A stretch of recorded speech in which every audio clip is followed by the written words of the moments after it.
No programa de hoje eu recebo a médica Lucile Murta, que irá falar sobre medicina integrativa e também um pouquinho sobre câncer de mama, já que estamos no Outubro Rosa. Esse é o seu programa Saúde da TV de hoje.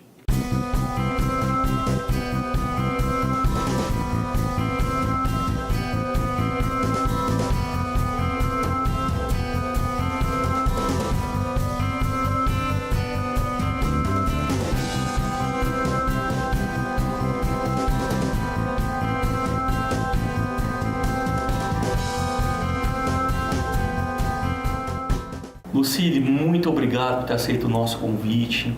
É uma honra receber você aqui para a gente falar um pouquinho da sua área, que é a oftalmologia, mas o principal assunto é a medicina integrativa, né? E eu gostaria de começar perguntando como você chegou nesse aspecto da medicina integrativa, como é que foi a sua história dentro da oftalmologia que te levou à medicina?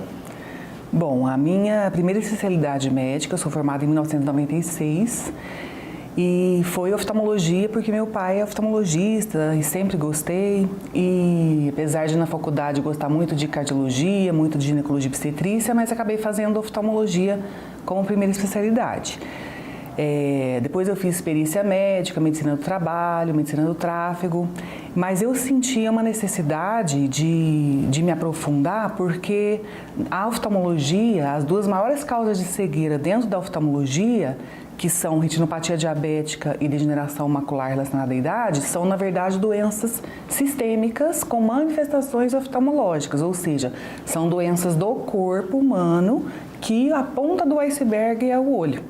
Então, e a gente tem um privilégio enorme dentro da medicina, que pelo exame de fundo do olho eu vejo todo o sistema circulatório com esse tecido chamado endotélio, que é o tecido interno dos vasos sanguíneos, ao vivo e a cores no exame oftalmológico. Ajuda muito isso. Ajuda muito, então a gente tem acesso à parte interna do paciente pelo exame do fundo do olho especialmente.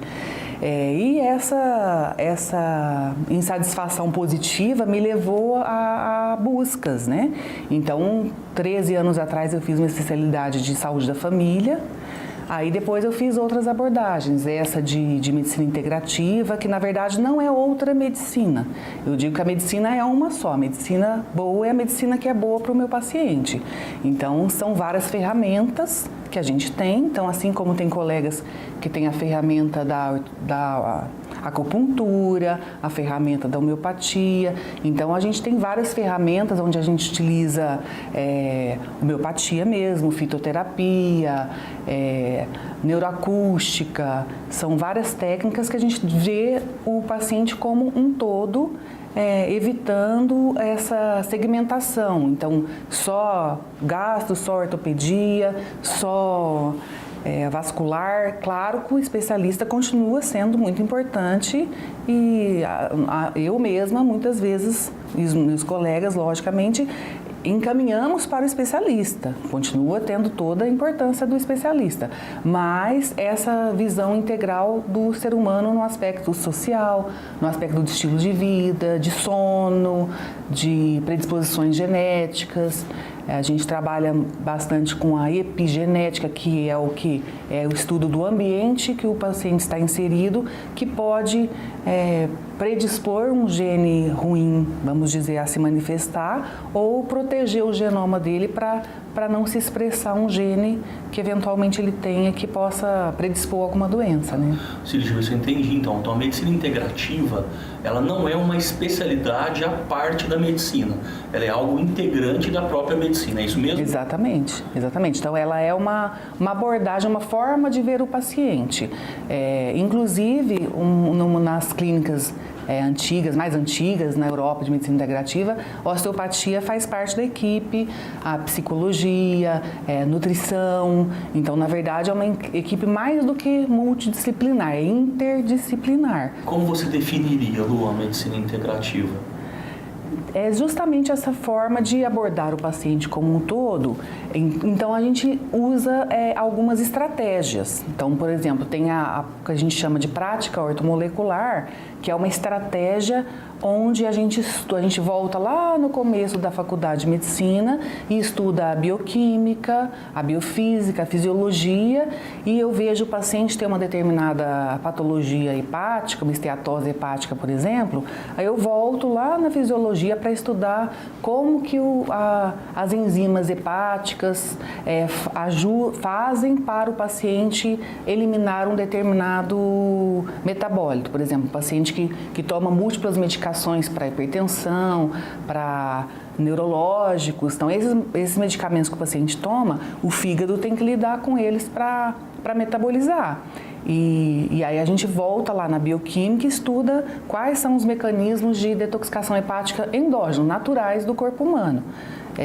Aí nós estudamos e se o paciente está com alguma deficiência de uma vitamina, a gente suplementa. Se o paciente precisa de às vezes algum fitoterápico que possa ajudar, mas a gente também usa a medicina, a farmácia convencional, de acordo com o paciente. Então, simplesmente a minha malinha de ferramentas ampliou, mas não considero que seja outra. Faz parte, é uma abordagem acessória a mais, por isso que que a gente não chama de alternativa, porque quando a gente fala alternativa, se supõe uma escolha, né? Ou isto ou aquilo. Exato. Na verdade, é para integrar. Lucile, qual seria a grande diferença aí dessa abordagem integrativa, da abordagem, eu acho que eu não vou colocar a palavra certa como tradicional, acho que não é isso, mas da abordagem ortodoxa, vamos colocar assim, da medicina ortodoxa mesmo, aquela do especialista, de exame de imagem, né, de ver uma doença, explicar uma doença como um todo. Então, vou pegar o seu próprio exemplo. Então, o exame de imagem é maravilhoso, fantástico e muito útil, mas o exame de imagem, ele vê a anatomia, ele não vê a função, né? Então, às vezes o paciente está tendo, por exemplo, uma tentativa de suicídio, que acabou de ser o mês do suicídio. Passamos por ele, né? Isso, Setembro Amarelo. Isso, uma epilepsia, por exemplo, e claro que o colega neurologista está abordando, e tanto é que a gente não é a primeira linha de frente, o paciente já vem geralmente do colega tradicional tomando anticonvulsivantes ou tomando antidepressivos, por exemplo. Mas às vezes a gente vai estudar inclusive o histórico do paciente, a gente aborda desde dos avós, entendeu? Tá. Então, a anamnese nossa é muito completa, 2 horas, geralmente, de anamnese. 2 horas? Às vezes 1h30, 2 horas, que eu brinco que é como se fosse um quebra-cabeça que a gente tem que pôr as pecinhas em cima da mesa. E muitas vezes, nesse exemplo que eu estou dando de doenças emocionais, mentais que sejam, ou mesmo neurológicas, por exemplo, uma epilepsia, uma esquizofrenia, muitas vezes existem infecções subclínicas não diagnosticadas, existem intoxicações por agrotóxicos, por exemplo, o paciente que às vezes trabalha com defensiva agrícola e nunca relacionou que pode ter a ver com a patologia mental, entendeu? Então, a gente tem essa abordagem um pouco mais do meio ambiente que a pessoa está inserida. Você leva em consideração, o meio ambiente isso, que a pessoa está inserida. E leva em consideração e propõe tratamentos para isso, porque a gente tem que ter ferramentas para trabalhar com tudo isso. O leque aumentou demais, né? O leque de opções que você tem aumentou muito, não só para diagnóstico, mas também para tratamento. Sim. Não fica mais difícil, não, de fazer o diagnóstico? É mais complexo. Com certeza é muito mais complexo, mas mesmo na oftalmologia, hoje eu sou outra oftalmologista do que eu era, porque eu vejo por outros aspectos, né, que a gente pode abordar. E também, justamente quando a gente vai propor o tratamento, não é simplesmente sair com uma receita e ir embora. Então tem que mudar o estilo de vida, orientar o paciente, estilo de vida, sono, que é muito importante, todos os produtos químicos que entram em contato diariamente com o paciente, desde produtos de higiene pessoal, produtos de higiene doméstica, tudo isso pode estar interferindo, porque se não tirar a causa, a gente vai tratar só o sintoma, né? Então eu falo que é um trabalho de detetive e de investigador. Então tem que ter paciência para tanto para trabalhar como depois para o acompanhamento, mas é muito maravilhoso quando o paciente está se dedicando, né? E ele tem o maior interesse, que a saúde é dele, né? Lógico.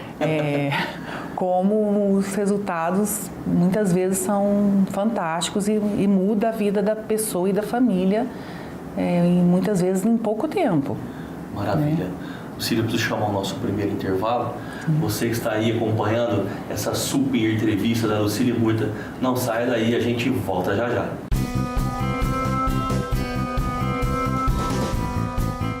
Nos dias atuais, é de suma importância ter um parceiro econômico para a nossa vida diária. Ter uma instituição financeira próxima de nós, que nos apoie, nos respeite e que tenha como meta nossa prosperidade.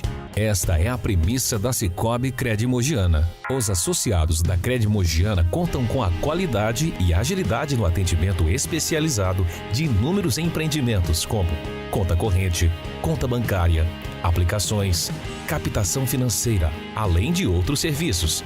E mais, a Cred Mogiana, dentre seus vários diferenciais, oferece baixas taxas de juros em relação às outras instituições financeiras. Uma história de responsabilidade e credibilidade edificada nos últimos 25 anos.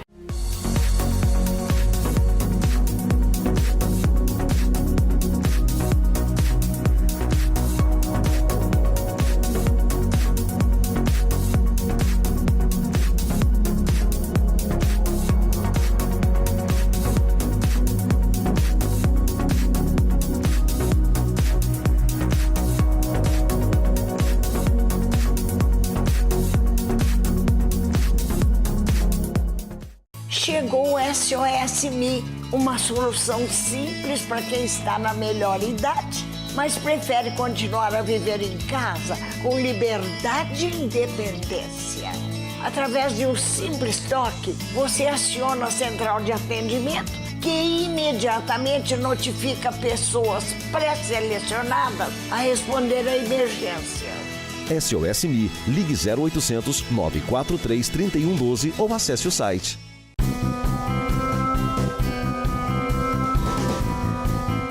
Estamos de volta com a doutora Lucília Murta falando um pouquinho sobre medicina integrativa.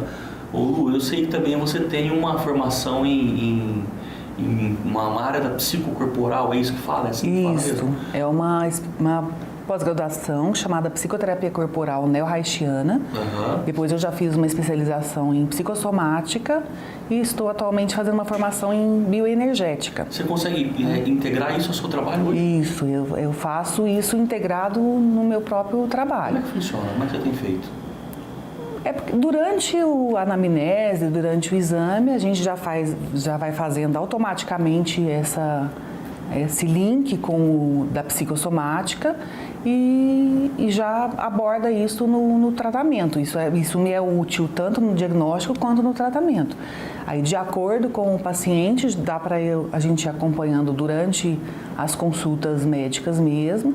Se for um caso que há uma demanda mais intensa ou mais urgente, eu encaminho para colegas psicoterapeutas, né, da cidade, e continuamos estudando sempre, isso aí, né? Não parar não. A área da saúde estuda muito, né? E atualmente eu também estou fazendo a formação clássica de endocrinologia.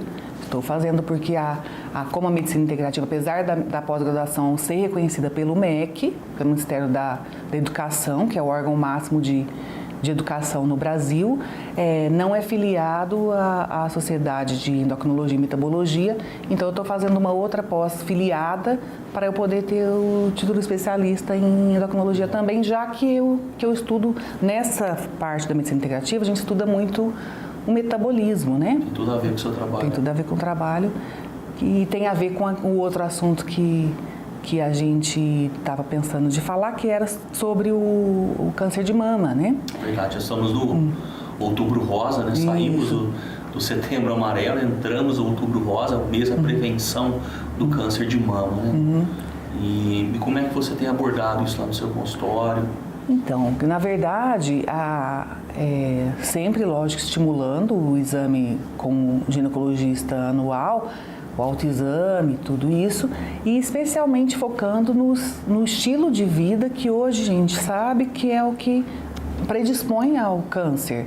Então, alterações metabólicas da desglicemia, alterações do metabolismo da glicose, que tem que levar em consideração o sono, que se a pessoa não tiver um sono adequado, aumenta a possibilidade de ter a síndrome metabólica, a resistência insulínica.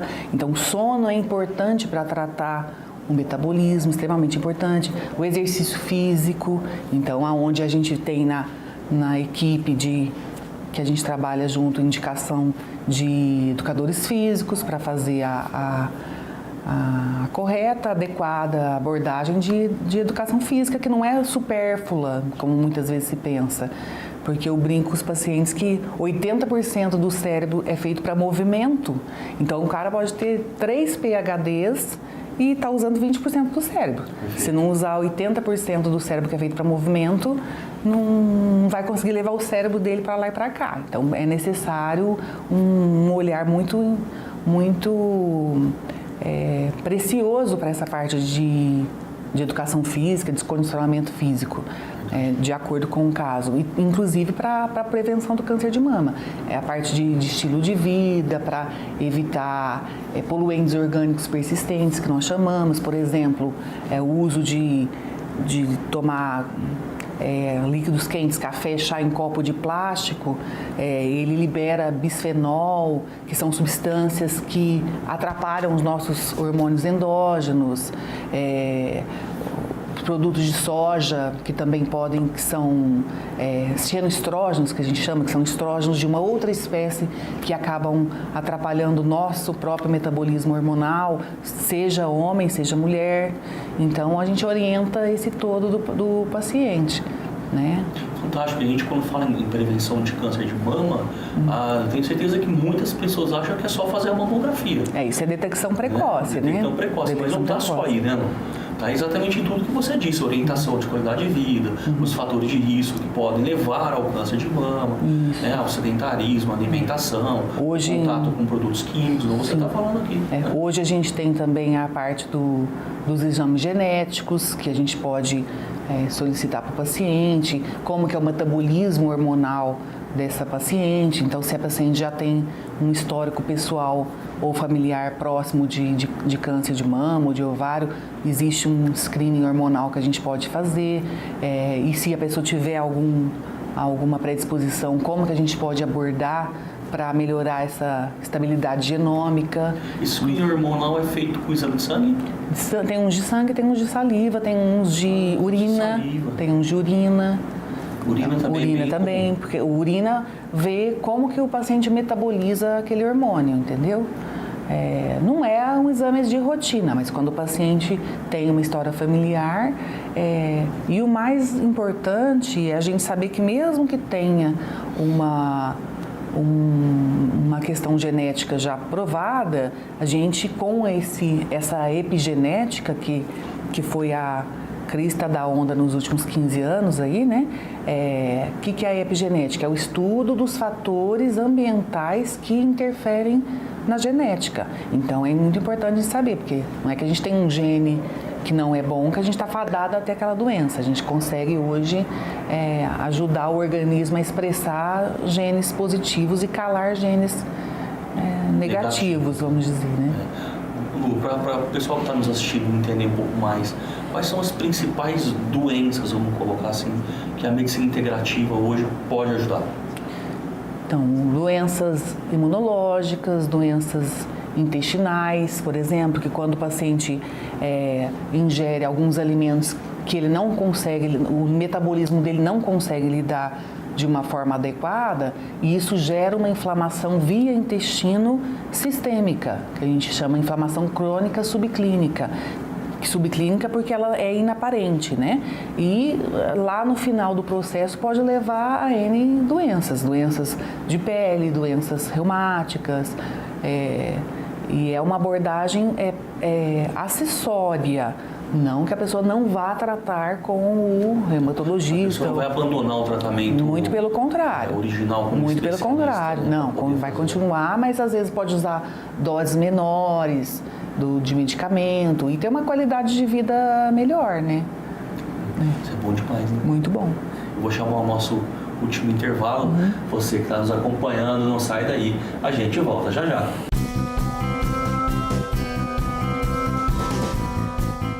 Nos dias atuais, é de suma importância ter um parceiro econômico para a nossa vida diária. Ter uma instituição financeira próxima de nós, que nos apoie, nos respeite e que tenha como meta nossa prosperidade.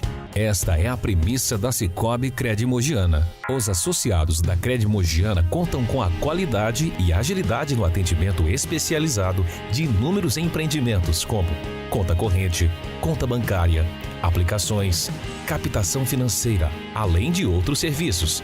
E mais, a Credimogiana, dentre seus vários diferenciais, oferece baixas taxas de juros em relação às outras instituições financeiras. Uma história de responsabilidade e credibilidade edificada nos últimos 25 anos.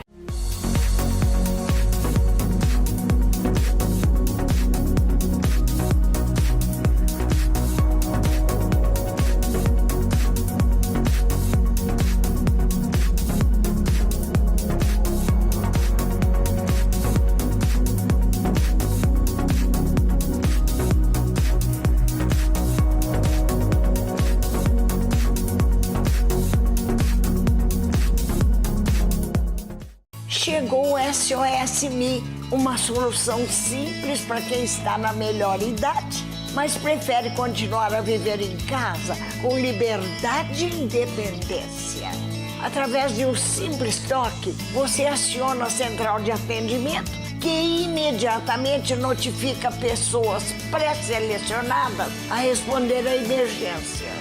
SOS Me, ligue 0800 943 3112 ou acesse o site.